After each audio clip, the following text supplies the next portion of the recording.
So welcome to our team call tonight. My name is Brigitte Linford, and if you're on this call, you're either within my downline or you're within Scottie's downline, and we're all together. We're actually all one happy family here. Scottie Hobbs is my sponsor. He's the one who inspired me to do this business. He's the one who taught me everything that I know, who helped me build a business that has been able to help me and my family and change my life. So I had this idea that it would be cool to team up for an interview and just put him on the spot, ask him some questions. And so I do have some questions already written down from a few of members of the team, and then also a few that I just thought would be helpful and beneficial. But go ahead and feel free to use our little chat bar. I will be looking over there and paying attention to that. So if you are listening to a question, it kind of reminds you of another one, you can write it down and hopefully we'll have time to address that. But Scottie, first, I would love to have you take a moment and introduce yourself, share a little bit about your story, and let people know who you are. Yeah, I'm happy to be here. First of all, you guys have an amazing leader in Brigitte. She says she learned everything she knows from me. That's not true. Maybe in the first year, but I learned a lot from her as well. And I look up to Brigitte and her leadership style and try to emulate a lot of what I see as well. And I'll just start that off with saying, as I just let you know who I am just a little bit before we take these questions. Like, I've never really been a people person. Like, I get along with people. I never had like a group of best friends in high school or a part of the popular crowd. Like, I was just friends kind of with everybody, like every group, but I didn't really fit into one specific group. So I really, like, as you may listen to some of the things I share today, like, it's been 9.5 years of learning and growing. And I always like to tell my coaches, like, you're a coach right now and your job is to change your own life with these products and then share with other people and invite them on the journey and give them tools so they can see results as well. And I always tell my coaches, like, I'm probably that person that lives in your neighborhood or your block that you're like, man, I probably should invite that like, you haven't invited that person that's me 10 years ago, because I worked like 12-hour days.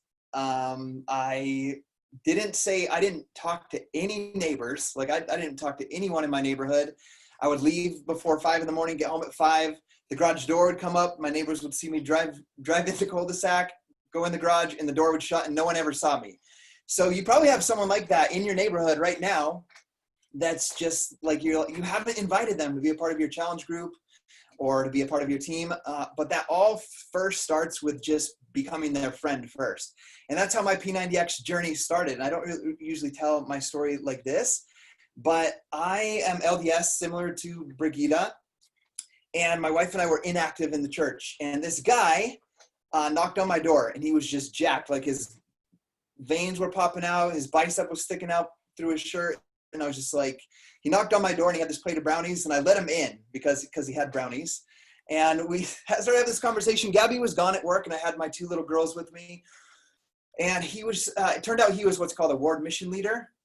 His job was to try to help reactivate members of the church.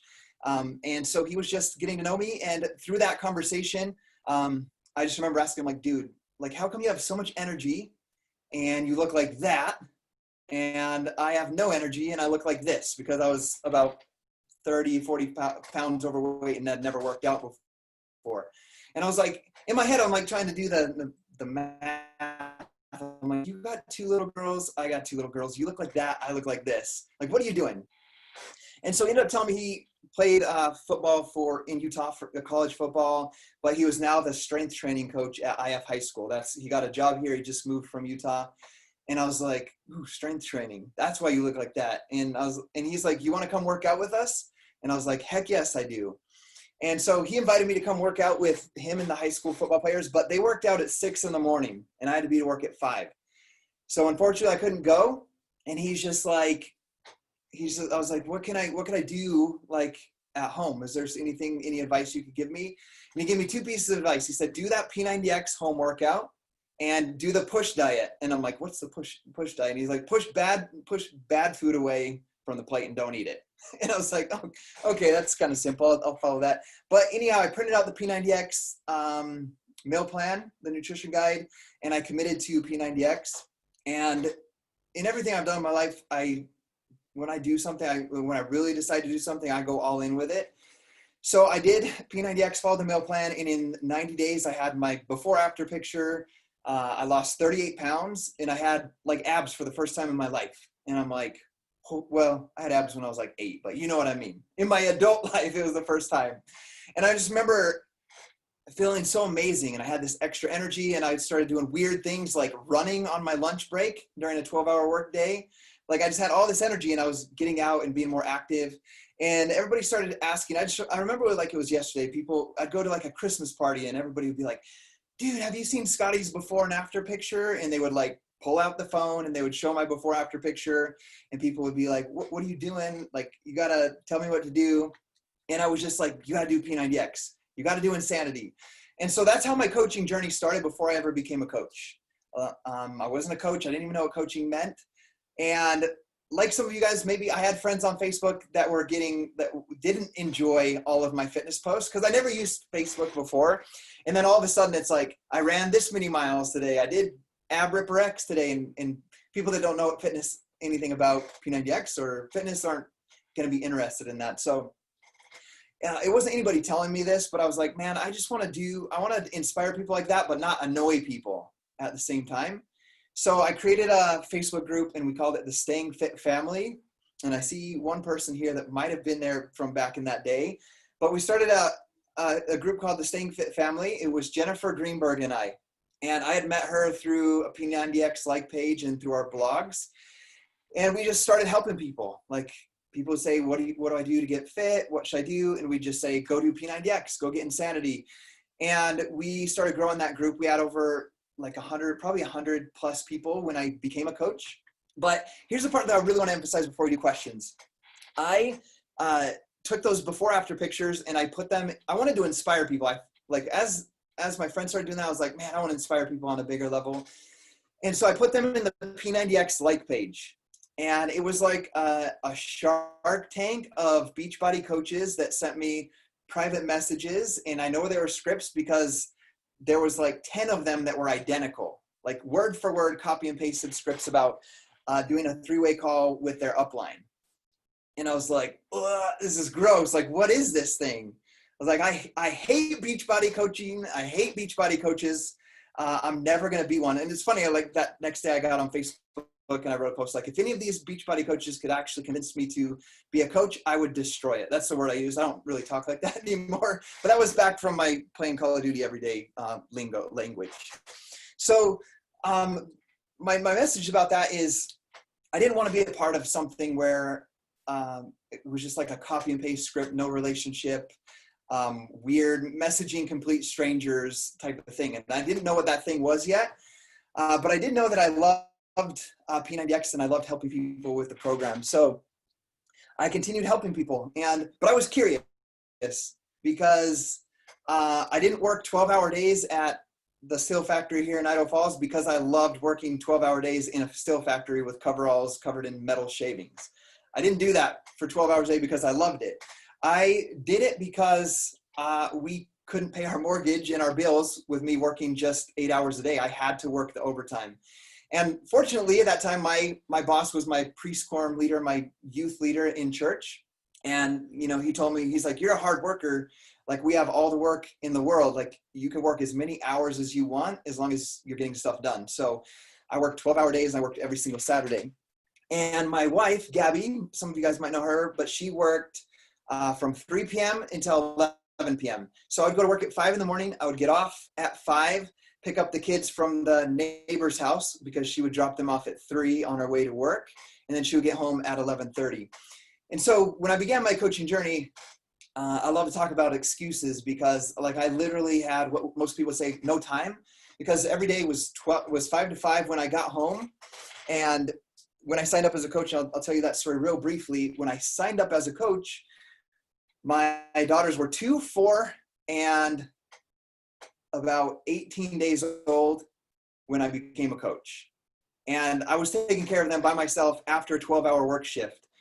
And so when I decided to build a Beachbody business, it was 5 to 5 at work, the kids 5:30 to 8:30 by myself till I put them in bed, and then 8:30 to midnight, 7 days a week working on my Beachbody business. So when people tell me they don't have any time, I'm like, dude, you got time. You just have to find it. And you have to really know what it is that you want out of this business so that you make the sacrifices for that. And we're not going to talk all about the sacrifice unless someone asks a question about that later. But the moment for me, because I spent 8 months not being a coach when I knew about the opportunity. I was invited, and I want you guys to really think about this, because you're inviting people from time to time and they're like, no, or they ghost you, or they don't say anything. Well, I loved P90X. I loved helping people with P90X, and I had great results from P90X, but I still said no for 8 months, 8 months straight. Lindsay every month Lindsay Matway was my coach. And by the way, she didn't script me. I actually watched her YouTube video and I was like, okay, I could tell my story like she told her story, and I could attract and find the people that I want to help. And so I emailed her and we had our first conversation and all of that, but she followed up with me every month and she's like, Scottie, you're doing exactly what I'm doing. You're just not getting paid for it. And there was a promotion month, how we have like promo codes now and all that stuff, where you could sign up as a coach and get the $40, we didn't have challenge packs back then. You could pay that, you could waive the $40 sign up fee and become a coach for $0. And she's like, Scottie, now's the chance. And she even told me, she's like, you don't even have to get she knew my budget and how tight we were. She's like, you don't even have to get Shakeology right now. Let's just get you signed up for $0. You can work, help a few people, take that money and then invest in your own Shakeology. And I'm like, nope, not going to do it. Like, not for me yet. And so I kept saying no, over and over. And Kimberly is saying it took her 9 months. And like, Kimberly, now I see her at the top of the team in Success Club points every single month. So you got to be patient with those people that are saying no. But for me, that shifted on April 11th, 2011. And that was about 18 days after the birth of my third daughter, Ellie. I remember getting to work. I had this habit of picking up the mail from the mailbox every single morning.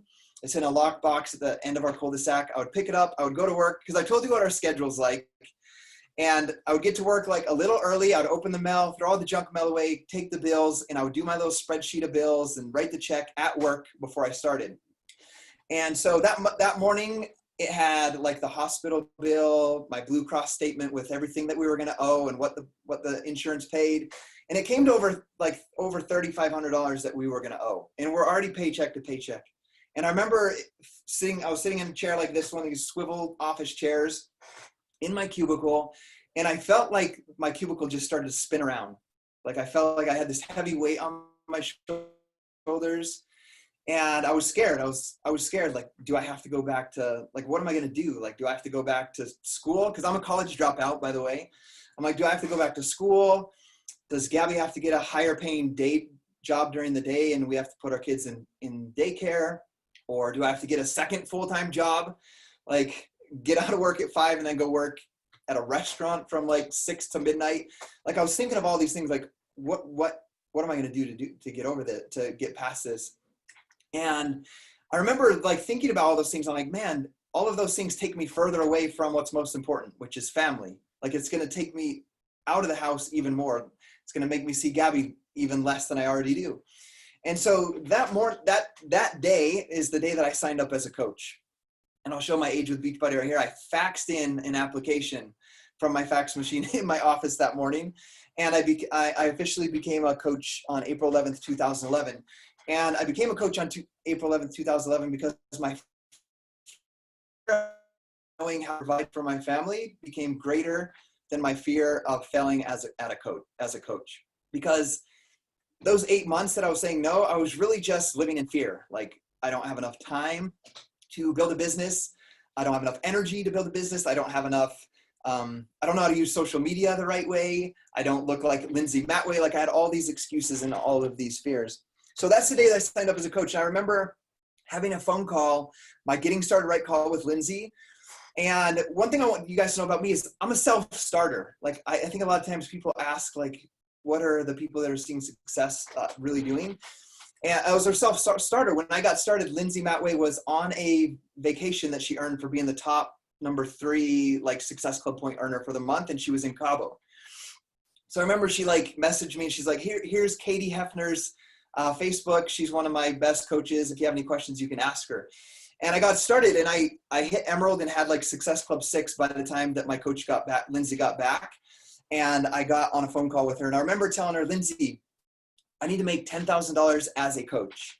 And she said, Scottie, I can't promise you $10,000, but I promise that your income will be a direct reflection of the number of lives that you change. So I made a decision that I would change as many lives as I possibly could with these programs at that moment. And so I guess that, Brigitte, is so people can really know how I got started. That's the way that I got started as a coach. And I made that commitment that I would help as many people as possible. And I remember asking Lindsay, like, okay, $10,000, but I'm a numbers person. So I'm like, Lindsay, how many people equals earning $10,000? And she's like, I can't give you that number exactly, but I'm pretty sure that if you hit Success Club 10 every month, you will be able to earn that $10,000. So that's where my journey began. And she also, because she just got off that trip, I was like, how do I go on a trip like that for free? And she said, and if you hit Success Club 10 every single month, you will get a free trip to Atlantis. So that became my goal and my vision and my big, like the life-changing thing for me. A lot of times I think people are like, I don't have a big why or a big vision, but it doesn't have to be huge. My big why and vision was $10,000 in a year and a free trip that I could take my wife Gabby on for our work, because I'd never earned a trip like that before. We didn't go on an awesome honeymoon. We had a great time, but it sucked. It wasn't like some amazing honeymoon. We were like walking through Miami carrying our suitcases in like 100-degree weather because we couldn't get to our hotel. But that's a different story. So like it meant a lot to me to earn an amazing trip with Beachbody. And so I want to break that down into there's a goal and there's a why or a reason behind it. And the goal was $10,000. And the goal was also Success Club 10. And the why behind that is the strong, powerful why behind that is $10,000 meant that my wife wouldn't have to work the night shift at the Hilton Garden Inn, because she made like $12,000 a year and we spent about $2,000 in babysitter costs for the time when our shifts were separate. So that meant a lot to me, because I like this, Brigitte, because you were asking these questions at our retreat recently, like why $10,000? Why is it important that this goes down? But the reason that was important to me is because it meant that me, Gabby, and our 3 little girls could sit down and eat dinner together, and we could go for walks in the evening, and we could play sports out in the front yard together as a family, because that's something that we hadn't done in our 5 years of marriage. We worked separate shifts when we were dating, and we worked separate shifts when we were married. So that $10,000 meant that could change. And I never at that time believed like that this would be my full-time job for me. It wasn't even on my radar yet. It was just use my hard work ethic and love for these programs and products to bring my wife home from work. And that's where it all started for me. I love your story, Scottie. And correct me if I'm wrong, but you didn't have internet either when you signed up, right? You had to go use your neighbor's computer and internet to sign up, because you didn't at your house, right? Yeah, we didn't have internet at our house. We didn't have a smartphone. I had a little Nokia MP3 player phone that you slid a little SD card in the side. But that was kind of a blessing for me, because I couldn't be distracted by Facebook or MySpace. I don't know. It wasn't Instagram back then. But I couldn't be distracted by social media because I couldn't log in from a phone. All I could do from my phone was text people and call people and then listen to books. And I downloaded Think and Grow Rich, Millionaire Next Door, and The Slight Edge by Jeff Olson, and also the 90 Days to Excellence calls by Craig Holliday. And on my 12-hour shift, I just listened to those on repeat for the entire year. So let's talk about some of the things that you did to create momentum that were the most impactful things that you did as a brand new coach. And I kind of want to ask if one of those things could be how you did your messages and your invites, because you said you didn't want to be that salesy person, but clearly you had to have the conversations and talk to people to get Success Club 6 before your coach was even back home. So what were those most impactful things that you did as a new coach to get started? I think, and I don't think this is something I've ever talked about, so I love this question, Brigitte. I remember that every single person that was inspired by my transformation or that asked questions about it, if they came into our Staying Fit Family group, which was the support group that we had before I even became a coach, they came in, right? But once I became a coach, the same thing happened. Is I would have these conversations with people, and we'll talk a little bit about what those conversations look like. But when I would bring someone into my Staying Fit Family group, they didn't buy a DVD set yet from me. Well, some did, but even if they didn't buy Shakeology, they didn't buy anything. They were a part of my team. Like I would be like, I want to welcome Melissa to our incredible team here in Staying Fit Family, before they ever bought anything. So I think that also made people feel special, that they were a part of something, and it wasn't like a transaction where they had to buy something to fit in. They were able to just come in and be a part of the team.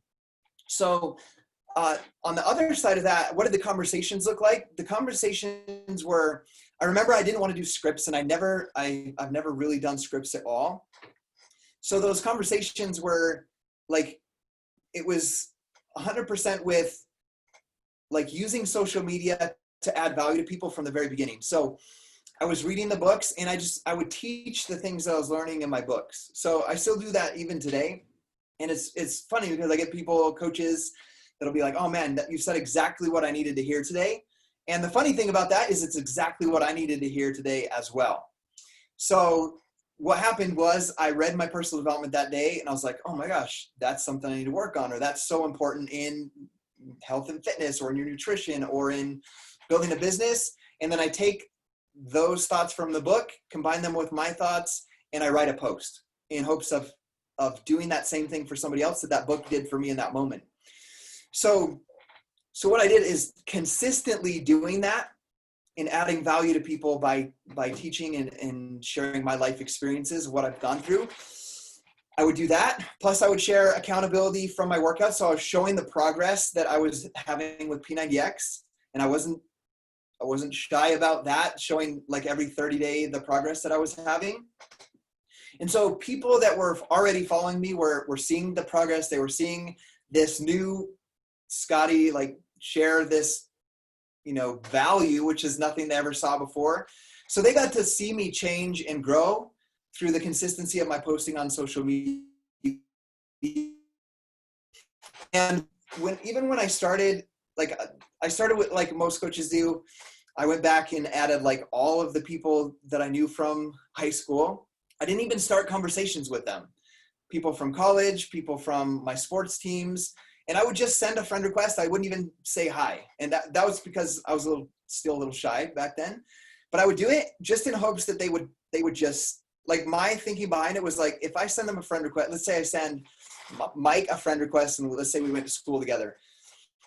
Mike's going to be like, because this is how I think, Mike's going to be like, oh, I wonder what Scottie's been up to. And he's going to scroll through my news feed and see what's going on. And my way of thinking of building my business was, if they're inspired by what they see, or they want to be a part of they're going to reach out to me, or they're going to engage with me or comment.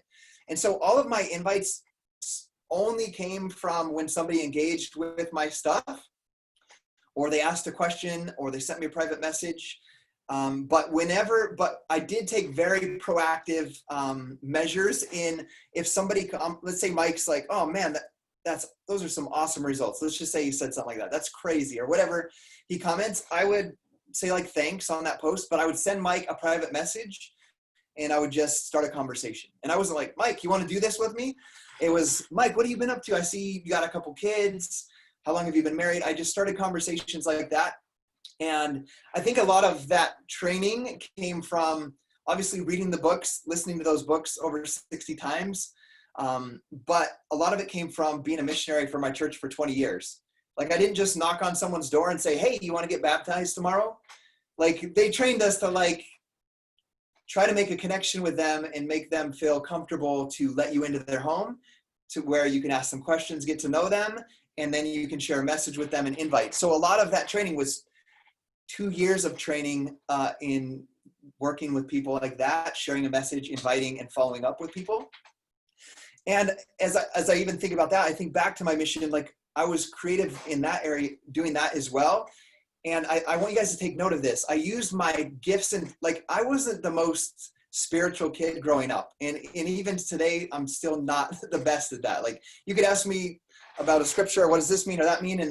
And I can't just off the top of my head do it. Like, I have people in my ward when I'm sitting in Sunday school and they answer every question. I'm like, holy crap, like, how do you know all that stuff? Like, I'm still like that. So being a missionary, like, I wasn't that person like some people, but we had a very high success rate as I did as a missionary in helping people, because I found creative ways to use my gifts and talents to make connections with the people that help them trust in me and let me into their house. And believe it or not, many of the families that we baptized, I met their kids they're called plazas in Venezuela. They're like a park. I would meet them in the park when they were out skateboarding and playing guitar. And I would say, we'd walk into the park and I would say, let me see that guitar. And I would play music on the guitar. And the kids would be like, oh my gosh, like, that's so awesome. Or I would do a kickflip with the skateboard in my church shoes and like a shirt and tie. And they'd be like, what? And it just like opened their eyes, because they thought we were just lived, that missionaries, the Mormon missionaries just like wore shirts and ties all day long. And that's all they did. So what would happen is those kids would go home and their parents would be like, where have you been? And they're like, we were at the plaza skateboarding. And they'd be like, we met these two men of God, however they would word it. And like, they talked to us and he did this and that. And then we would get invited into the house. The parents would want to know who these guys were that their kids were talking with. And so we would get invited into their house. So you see how that's like using your own gifts and talents to connect with people. So my conversations and my invites were kind of using that kind of intuition of just, and obviously the skill set I learned from knocking on doors, getting rejected, and trying to find ways to make connection with people so I could get into their house. So I know that's a long answer to what seemed like there was like 3 questions inside of that question. Did I miss something in that? No, like, so good. I just wanted to kind of. Is there another part of that question that I missed? Nope, I think you nailed it. And I just wanted to point out to people that when you say like using your gifts and talents, I'm like, you are finding that thing that you have in common with someone, but taking the time to find out what's important to that person. And I think that that's such a key thing that many people are like, I need to hurry and get to the invite so I can cross it off my list, and not like, instead of taking the time with making those connections. And I think I wrote down, taking notes here, of showing interest in people who have shown interest in you. Like when you said, like, if they've engaged in your post, you were like, let me message them and show interest in them, not send them the invite, but just of, hey, how are you doing? Another thing I wrote down just to kind of share with people is creating the sense of team right away with free clients. And that's one thing I've observed from Scottie, is he is constantly adding value. When I got started in this business, Scottie was doing a free fit club. And I remember him showing me his calendar, and he's like, we have fit club this night and this night. And then all the other nights of the week, I've got a free shake and share. And he was like, we invite people over, we give them a Shakeology so they can try it, and we invite them over and we do a workout. Like, that's how you build a business. And he was just always like giving out free value. And if you look at his page, it was the same thing. Just so I think that's another key element, is just adding so much value for people, whether that's through your personal development, saying, hey, this is what I learned today, or, you know, here, come do a free workout. The other key thing that you said, Scottie, is being proof the product works. You know, Scottie was sharing his photos all the time, sharing his before and after photos. What attracted me to Scottie too was that he was not just sharing his before and after photos, but other people's as well. So I was like, oh, this doesn't just work for him. He's not this, you know, anomaly, but it's multiple people. So I think all of that has really helped you create momentum as a new coach. I'm going to ask you about your cold market. So someone on my team asked, as far as what can we do to grow the business if you're starting with a cold market? What are some of the daily tasks that they should be doing? Yeah, growing your cold market, I think look at any other, like I try to study other businesses outside of Beachbody, like how do they attract customers? And it all comes back to being creative as well and connecting with what other people need. So like when I'm attracting and connecting with a cold market, you have to think about like the whole past, I've been a coach for 9.5 years. So the whole past 8 years is cold market work. Like almost everything aside from maybe someone new moving into the neighborhood or someone new moving into our church or whatever it is.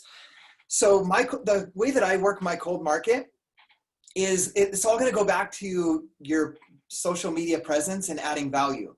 So my cold market is somebody new finds my post, one of my posts or my Instagram stories. And there's lots of techniques that one could share about that. Like I tag Idaho Falls as a location every time I'm in Idaho Falls. Like when I'm in St. George, I tag the location on my workouts. I tag it in everything that we're doing. I hashtag the location as well so that I can attract new people that might be searching that hashtag for that city or that hashtag. And then once let's say someone does watch that or see your story through a hashtag, let's say Idaho Falls is my hometown, and they watch that story, you've got to grab their attention somehow. And so like in the stories, they see that when they click from the story into your profile, you've got to have consistent value if you're going to keep them around or something that they want to engage with or to be a part of. And a lot of my stuff is just teaching life lessons. It's not necessarily like this is how to build a business or this is how to be healthy and fit. It's like this is how to progress and be happy and find happiness. So I'm trying to add value in those ways in my social media. And so the cold market comes through that funnel of people. They see that when they watch the stories, that's where I send them. I'll send a message to everybody that watches my story.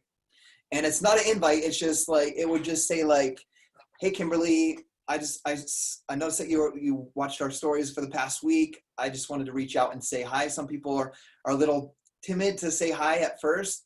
I just want to know, it's copy and paste. That's a copy and pasted thing that I did, but it's not an invite. It just says like, where are you from? And like, or it says, where are you from? And tell me a little about yourself.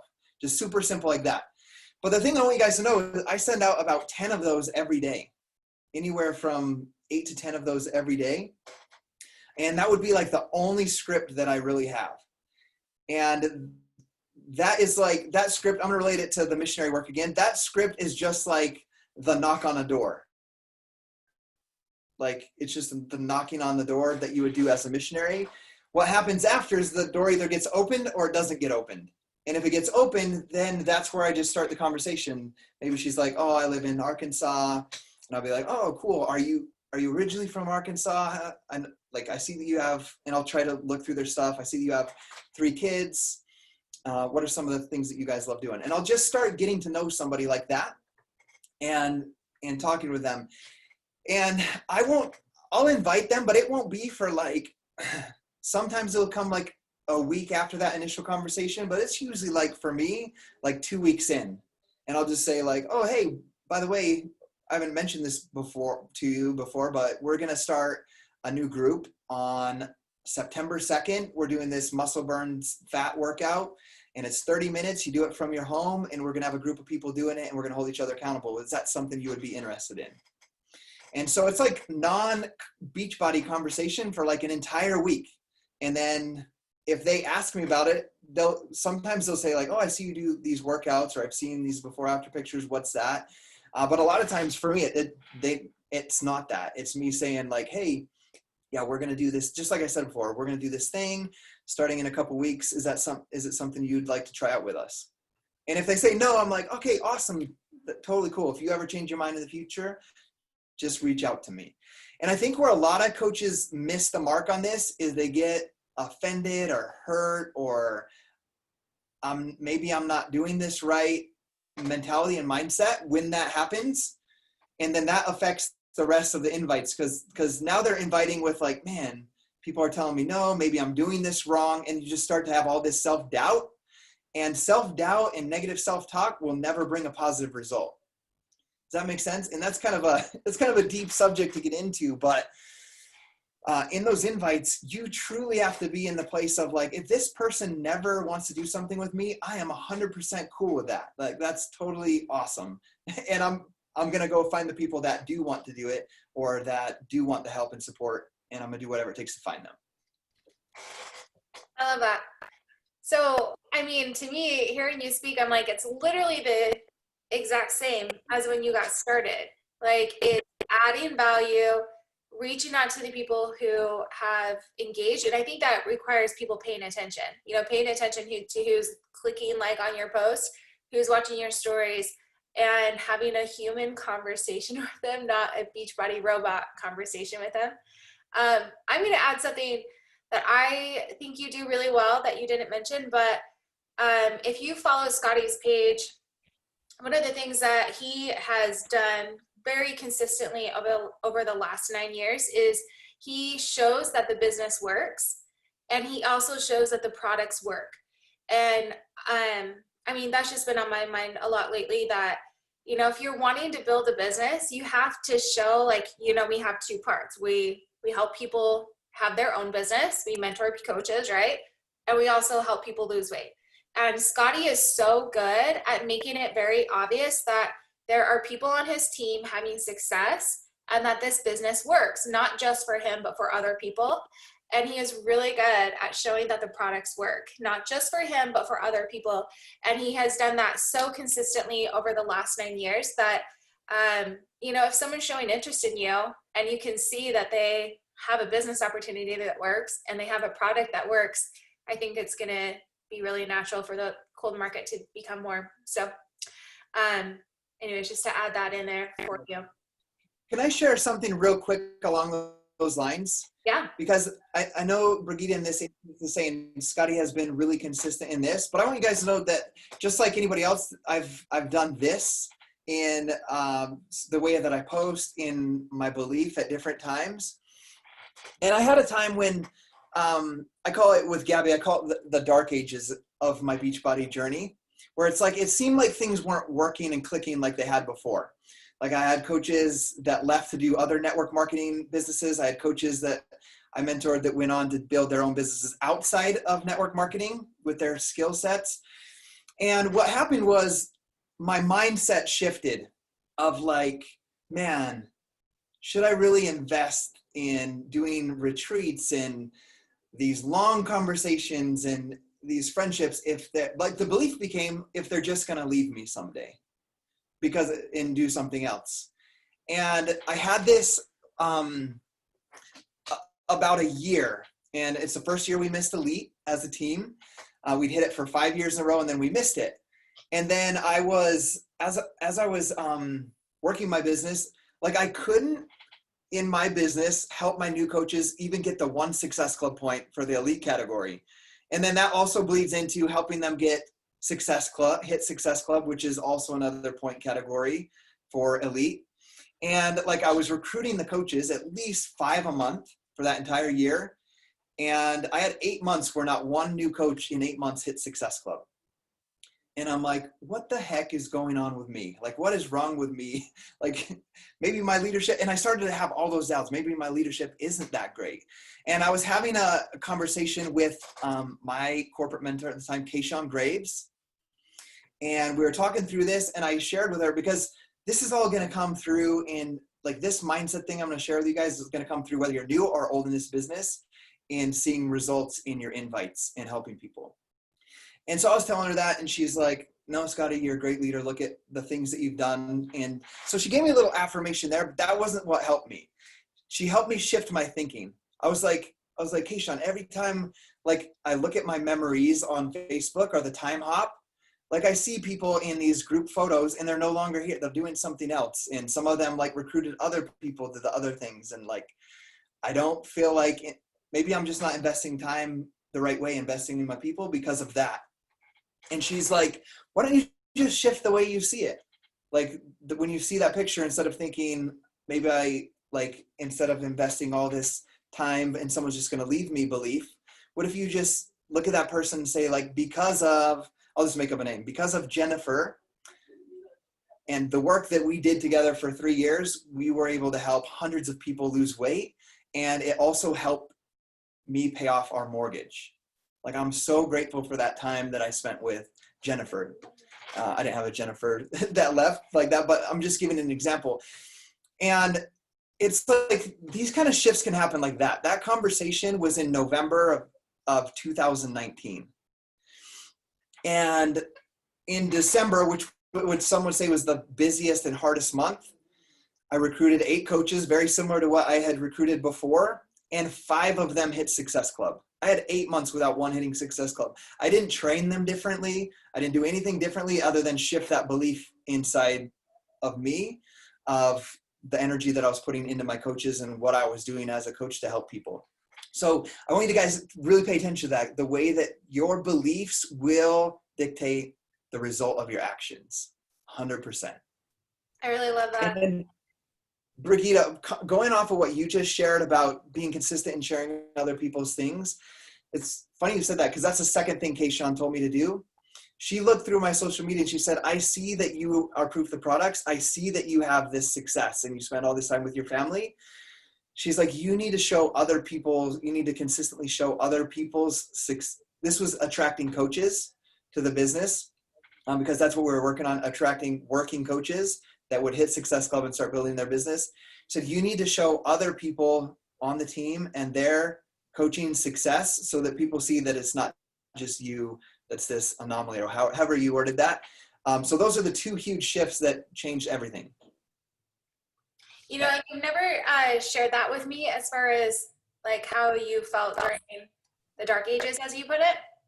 And it's so interesting because I had that exact same struggle and belief as far as seeing some people that I had invested in and either felt hurt by them or that they left, you know, and I had a similar like thing said to me as far as that we both got something out of it during our time together. And so it was worth it and it was good. And, you know, I can just look back with gratitude and realize that not everybody's meant to be here forever, but during the time that we were working together, you know, I got something out of that relationship and so did they. So it was still worth that investment into them. But that kind of plays into the next question that I have for you. Probably do this and then maybe one more, but I'm curious, what do you do to feed belief? Because I think belief is so crucial, and I can see that that's the thing that made the difference for you to get started and to really hustle and make sacrifices at the beginning. What are you doing to feed belief, and how do you keep that strong? I'm going to share 2 different examples. The first is putting those 4 audios on my MP3 player cell phone, and I listened to 12 hours of personal development every single day. Back then, I listened to I downloaded the national wake-up calls because I couldn't call in live from my work, and they only had call-in. They didn't have like Facebook Live. I would download the MP3 from the Coach Online office and put it onto my phone or onto my computer so that I could listen to it at work. And it's so funny to think back on that because I remember sitting at work one time and hearing about this promotion, and I was like, oh my gosh, like this is so exciting. And then I realized that I was listening to a wake-up call from a year before I started. Like I went back and listened to national wake-up calls from before I even started to see what these top coaches were doing even before I started. So I fed my belief with those books, Millionaire Next Door, Think and Grow Rich, The Slight Edge, Craig Holliday's 90 Days of Excellence, and then listen to every single national wake-up call. They became so ingrained in me that I knew that if I had the right mindset and took the right action, that I would have a positive result. And I knew that if I did it consistently over time, that would compound to massive results in my life. And so I was willing to do that, to invest in the personal development. And the first 4 years, I think it was the first 4 years, I don't do as many a year now, but I listened to 52 books a year was my goal. So 1 book a week. I would listen to audio, and it might sound a little like, oh, that's so much, like that's impossible for me to do, but it's kind of funny. I listened to a 2-hour and 43-minute John C. Maxwell book today while I was out at the pool with the kids from like 2:30 to 5 o'clock. I had my headphones on and I listened to an entire John C. Maxwell book today. So if you're thinking like, I don't have time to read that many books or do that much personal development, trust me, that will make all the difference in the world because it's going to change your mindset. One of the things that I struggled with recently in the last couple of years is I fell away from watching the National Wake Up Calls live. And then I would watch the playback, and then what happens when you start falling out of a habit? And then it would get to Wednesday and I hadn't watched it yet. And I was like, I'll just get next week's National Wake Up Call. And so I fell away from watching those. It wasn't too long. It was just like 3 or 4 months. That seems like a long time. It is a long time to not be listening to them. But I remembered that when I listened to the National Wake Up Calls, I think I might look at them a lot different than some of you guys are thinking. There's 2 things that they really fed my belief. Number 1, listening to the person and their story fed my belief that if they can do it, I can do it too. The second thing was listening to all of this one almost does more for me than the actual teaching of the speaker. Listening to not the announcements, but the rank advancements. I listened to those rank advancements and I was like if you listen right now, like 170 diamonds, if I was a brand new coach or an emerald out and seeing 170 diamonds and you're seeing that every week, I'd be like 170, like I could totally do that. So that fed my belief, not even the training in the National Wake Up Call, just the fact that so many people are doing it, that fed my belief that it was possible for me as well. So those are the 2 main ways, still listening to personal development and applying it. And then number 2, like when I hear the new 15-star diamonds or the new 5-star diamonds, it feeds the belief both for me that I could advance my business. I hear like Micah Folsom with like 8 business centers or however many she's at now. I'm like, okay, I can definitely open a 4th and a 5th. Where before it's like my mind's just is a small thing, but my mindset was like, man, it's a little overwhelming with 3 business centers and Gabby's business center. Like, and then you have these little beliefs that come in, like, do I really want to build a 4th and a 5th? Like, it's already kind of challenging to manage and take care of all of these that I have. And then I see Micah with like 7 or 8, and I'm like, okay, she could do it. I could definitely open up a 4th and a 5th and be able to take care of it. So those are all small things that feed your belief. Just listening to and seeing other people do it. Those are the ways I feed my belief the most. Okay. I love that. I was talking with a few coaches recently about the National Wake Up Call, and I think sometimes it's easy to look at that and be like, oh, look at all of these people advancing. What's wrong with me?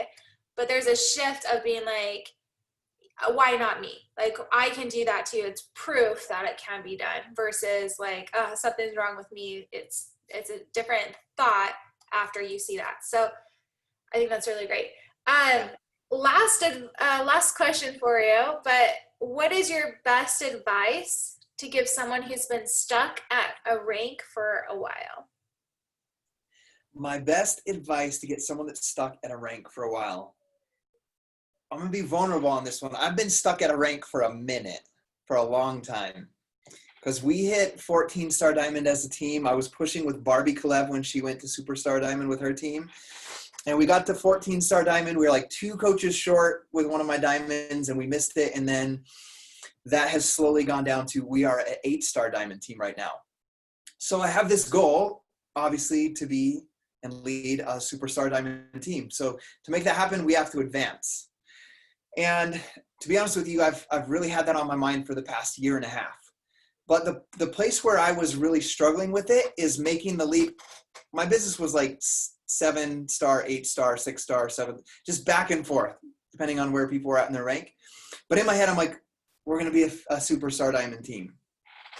And the problem for me that I'm working through and I'm seeing progress with now is making that leap seem so far, from 7 back up to 15-star diamond. I would look at my coach online office, who has how many coaches on this leg and that leg, how many people that do have that are actually showing up and working right now.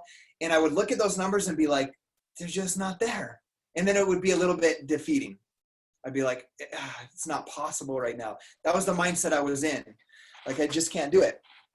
And then it was only about 4 or 5 months ago, I was like, we're really going to do it. So making like a concrete decision, like we're going to do it. Like, I have the skills, I have the ability, we have the people on the team, I have the ability to attract the people on the team more people on the team if we need it. And then what I did, and it was as simple as a conversation. I came out of my office. I was like to Gabby, I was like, you know how I want to take this team to 15-star diamond? Here's what I'm going to do. I'm going to take the team to 10-star diamond first. Like, we're going to build to a solid 10-star diamond team. And that seems very achievable. Like, we can go from 7-star or 8-star. We're 8-star right now. We're at the time, we were 6 when I made that decision. I was like, we can go to 10-star diamond. Like, I can see that happening, and I can see that happening in the next 6 months. And so the first step for me, and my advice to you, is once I made that decision, here's the crazy thing. I had coaches on my team that I attracted during this time as well that came out of the gate just crushing it. And it's not some way that I trained them. I didn't change the training systems or anything. It was just having that decision of, this is the team that we're going to build and this is how we're going to do it. And like, I have 2 coaches that are both, one's 3 months in, she's hit like ST20 all 3 months and almost has all the coaches she need. Like, she came out of nowhere, not out of nowhere. She's a former coach from 2011 that came back into our team, that re-signed back up. And the second one was another marketing thing, but we have the Paradise at Village where we went on our retreat. I specifically try to shout out other companies and all of that stuff when I visit somewhere or locations. And I was giving a shout out how incredible that community was. But obviously it's showing me, my family, that I have great fitness results. And somebody that was visiting there at that time was looking at hashtags of the place they were watching or staying at. And she's like, oh my gosh, I saw those guys at the pool. And she's like, they're a mixed family, like we're a mixed family. And she's like, I'm following, this is her conversation that she told me about in her head. I've been following like 10 Beachbody coaches on Instagram for the past 7 years. And like, just seeing us in person, she's like, okay, like this is like a real thing. I could do it. And she reached out to me, and she's recruited 6 coaches in her first 2 months and hit Success Club both months. Guys, that all happened after that shift of like, this is what we're going to go do. And so, so those are a couple of the things. Setting the smaller goals. So if you're like at Emerald and you want to get to Diamond, think about like going Emerald twice. Like, just think about, okay, in the next month, I want to sign 2 new coaches, right? Instead of saying I need to go from my coach status of Emerald to Diamond in next 60 days, like break it down and say, okay, in the next 4 weeks, I want to sign 2 coaches and help. I want to sign 3 coaches. One of them sign their first coach. Like, set small goals that seem more achievable and that you can break down. And I've seen that all the time. And this makes me think, Brigitte, back to, it's funny how you lose things. You know things, sometimes you apply them and then you lose them, or you forget about them until you're reminded. When we built a top 10 team in 2013, we ended up at number 4 in the company. There was like no way that I had the skill and ability, like in my mind, to be able to do that. But we made that decision, and we talked about it, like on my YouTube videos, the blog, like my blog posts were like how to be a top 10 team, even though we're like not top 10 yet, we're just working towards it. My Facebook posts were talking about how we're going to be a top 10 team. I remember one time going on a 4-wheeler ATV ride with some of my local coaches. And I was like, guys, we got to stop. We're at the top of the mountain. Like, I got to make a video. And I got out of the video, and the guys were with me. And I was like talking about the journey up to the top and how it related to our team and the journey that we were on to achieve top 10, and how great it was going to be at the end of the year and be celebrated for that. And like, I visualize that every single day. So I'm sharing that because as you're thinking about going from Diamond to 1-star Diamond, or Emerald to Ruby, or Emerald to Diamond, like, you first have to make that decision and truly believe that it's possible for you, and have like absolute conviction that you're going to do whatever it takes to make that happen. And the craziest thing happens is God sent me all of these incredible coaches that were attracted to that energy and that vision, that would just come in and just start working. And because of the work of those people that I attracted in, and obviously the work that I put in with it, we were able to do it and end at number 4. And so that's the same thing that I have to apply, that I forgot about becoming a superstar Diamond team. Because see what my mindset was? Like, okay, we're going to be a superstar team. But as I looked at the numbers, that all the right people or their actions weren't there yet. So I was like, oh, maybe not yet. Maybe it's not possible right now. So all that I have to shift, and that maybe you have to shift in your thinking right now, is like, okay, we're going to make it happen no matter what. And God will bring the right people into my life, or help ignite, or help me know how to ignite the passion and the work ethic back into their goals and their vision again. Okay. That would be my advice. I love it. Well, and so I love the cutting it short and looking at the next measurable goal and not like the overarching big thing. I also just think the fact of not getting wrapped up in the how it's going to happen, but though, like, this is the vision, this is what I want, because you didn't do that when you were going for top 10. It wasn't like, I need to see the clear path. There's no way that's going to happen. It was just trusting that it will happen and visualizing that daily. I think that's really, really powerful. I think too that the shift that you made back in November applies to this too. That like, be willing to look at your beliefs and identify what it is that's holding you back, and being willing to be wrong about that, and asking for feedback, and then applying the changes that you like, applying and making the changes when you have asked for that feedback. I've had sometimes someone will ask for feedback and then nothing changes, and it's like they wanted to hold on to the belief that they couldn't do it, but you were willing to say, okay, I can make an adjustment there. But my husband always reminds me that many times in these businesses, it's like steering a cruise ship, and you can make the changes and you can do the thing, and it takes time for you to see the differences of steering the wheel on the cruise ship and actually see the direction change.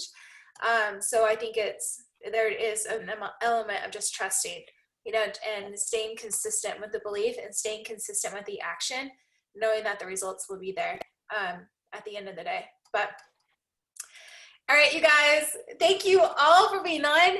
Scottie, thank you so much for sharing. I love your energy. I love your story, and I'm so grateful for you, and I'm so grateful for your example. And I can feel myself getting choked up, so I'm gonna just end it, but before I get emotional. But I just am really, really grateful for you and for your example and belief and vision, and how that's influenced me and everyone on this call tonight. So thank you so much for your time. Thank you everyone for being on here. I will post the recording and have that up tonight. Thank you all. Awesome.